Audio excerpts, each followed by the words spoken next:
نحمده ونصلي على رسوله الكريم اما بعد فاعوذ بالله من الشيطان الرجيم بسم الله الرحمن الرحيم. دي ته مسجد قبلتين وي مدینه منوره ده. رسول الله مبارک شکل مدینه منوره ته هجرت وکړ نو د يهودو د نصارو د يهوديانو چې کوم قبله و فلسطین کې د سليمان عليه السلام د لاس اول چې جوړه و نو دغه ته موږ کوله د قبله اول په اسلام کې وایي دې ته به موږ رسول الله مبارک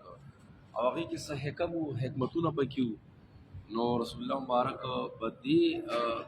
طرف ته موږ کوم کو یو وجه پکې دام و چې را يهود مطمئن شي یا د سرته چې څوک موضوع نه کوي دغه خلک به مطمئن شي اسلام طرف ته راځي. دا پکې بعض علماء کرامو دا حکم لیکلي دي خو بهرحال رسول الله مبارک چې سبم کول نو د الله په حکم به کول او څه خبرې به هم چې کولې وما ينطق عن الهوى إن هو إلا وحي يوحى د الله په حکم به کولې نو دې طرف ته بیت المقدس موږ به کولو دې جمعات کې به دې طرف ته مخ کو خو دې تمنا وه د زړه او د بار د الله نه دعا غوښتله چې الله حکم وکړي چې زه خپل د ابراهیم علیه السلام د لاس جوړه شوې قبلې ته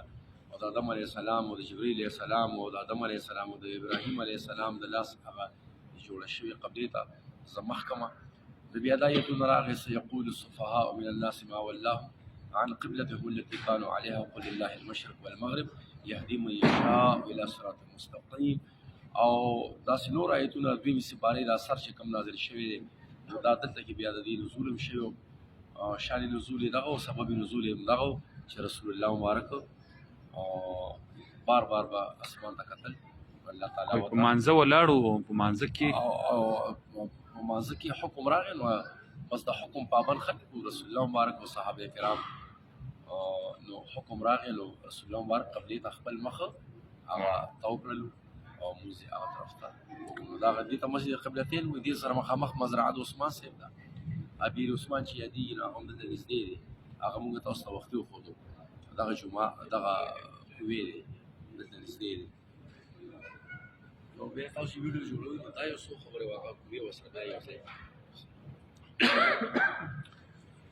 دا مسجد قبلتين لومبنه قبله د اسلام تاسو هم دیدار وکړئ دغه